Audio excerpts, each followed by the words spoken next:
प्यारे बच्चों एवं मित्रों, नमस्कार। आज हम आपके लिए लाए हैं महाराजा विक्रमादित्य के जीवन की कहानियों की श्रृंखला सिंहासन बत्तीसी की दूसरी कहानी, दूसरी पुतली चित्रलेखा की कहानी। इस कहानी में महाराजा विक्रमादित्य के सिंहासन में जड़ी दूसरी पुतली चित्रलेखा राजा भोज को महाराजा विक्रमादित्य की दूसरी कहानी सुनाती है। कहानी सुनकर आपको कैसी लगी ये हमें कमेंट बॉक्स में ज़रूर बताएं और अपने मित्रों के साथ शेयर भी करें। तो चलिए सुनते हैं आज की दूसरी कहानी। एक दिन राजा विक्रमादित्य शिकार खेलते खेलते एक ऊंचे पहाड़ पर आए। वहां उन्होंने देखा एक साधु तपस्या कर रहा है।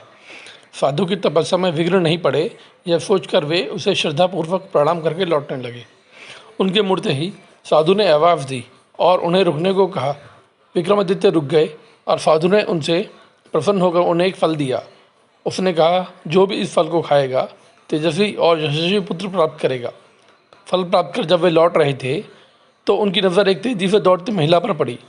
दौड़ते दौड़ते एक कुएं के पास आई और छलांग लगाने को उद्यत हुई।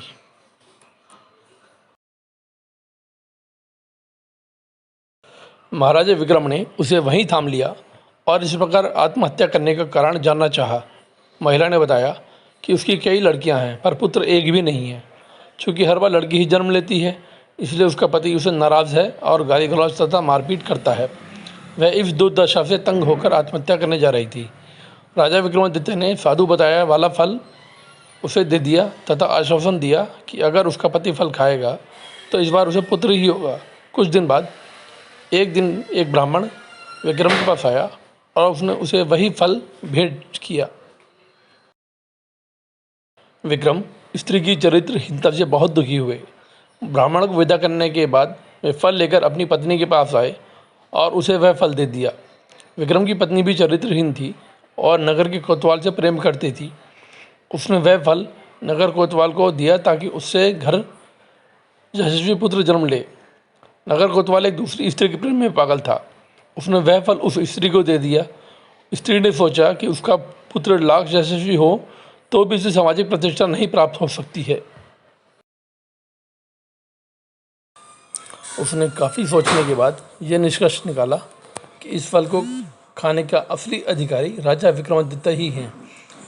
उसका पुत्र उसी की तरह योग्य और सामर्थ्यवान होगा तो प्रजा की देखरेख अच्छी तरह होगी और सभी खुश रहेंगे।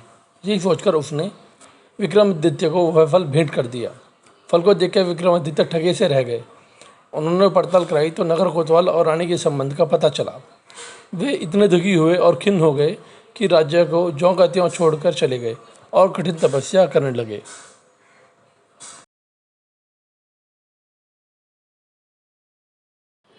चूंकि विक्रमादित्य देवताओं और मनुष्यों को समान रूप से प्रिय थे, देवराज इंद्र ने उनकी अनुपस्थिति में राज्य की रक्षा के लिए एक शक्तिशाली देव को भेज दिया। वह देव निरुपविहीन राज्य की बड़ी मुस्तैदी से रक्षा तथा पहरेदारी करने लगा। कुछ दिनों के बाद विक्रमादित्य का मन अपनी प्रजा को देखने को करने लगा। अब उन्होंने राज्य में प्रवेश करने की चेष्टा की तो देव सामने आ खड़ा हुआ। उसे अपनी वास्तविक पहचान देने के लिए विक्रमादित्य ने उससे युद्ध किया और पराजित किया। पराजित देव मान गया कि उसे हराने वाले विक्रमादित्य ही हैं और उसने उन्हें बताया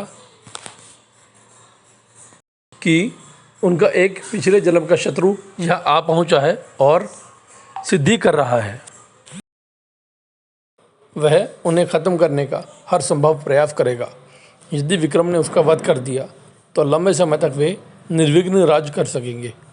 योगी के बारे में सब कुछ बताकर उस देव ने राजा से अनुमति ली और चला गया। विक्रम की चरित्रहीन पत्नी तब तक ग्लानि से विष खाकर भर चुकी थी। विक्रम ने आकर अपना राजपाट संभाल लिया और राज्य का सभी काम सुचारू पूर्वक चलने लगा। कुछ दिनों के बाद उनके दरबार में योगी आ पहुंचा। उसने विक्रम को एक ऐसा फल दिया जिसे काटने पर एक कीमती लाल निकला। पारितोषिक के बदले उसने विक्रम से उनकी सहायता की कामना की। महाराजा विक्रम सहर्ष तैयार हो गए और उसके साथ चल पड़े। वे दोनों शमशान पहुँचे तो जोगी ने बताया कि एक पेड़ पर एक बेताल लटक रहा है और एक सिद्धि के लिए उसे बेताल की आवश्यकता है। उसने विक्रम से अनुरोध किया कि ये बेताल को उतारकर उसके पास ले आएं। विक्रम उस पेड़ से बेताल को उतारकर कंधे पर लादकर लाने की कोशिश करने लगे। बेताल बार बार उनकी असावधानी का फ़ायदा उठाकर उड़ जाता और पेड़ पर लटक जाता। ऐसा 24 बार हुआ। हर बार बेताल रास्ते में विक्रम को एक कहानी सुनाता। 25वीं बार बेताल ने विक्रम को बताया कि जिस योगी ने उसे लाने भेजा है वह दुष्ट और धोखेबाज है। उसकी तांत्रिक सिद्धि की आज समाप्ति है तथा आज वह विक्रम की बलि दे देगा। जब विक्रम देवी के सामने सर झुकाएगा, राजा की बलि से ही उसकी सिद्धि पूरी हो सकती है। विक्रम को तुरंत इंद्र के देव की चेतावनी याद आ गई। उन्होंने बेताल को धन्यवाद दिया और उसे लादकर योगी के पास आए। योगी उसे देखकर अत्यंत हर्षित हुआ और विक्रम से देवी के चरणों में सर झुकाने को कहा।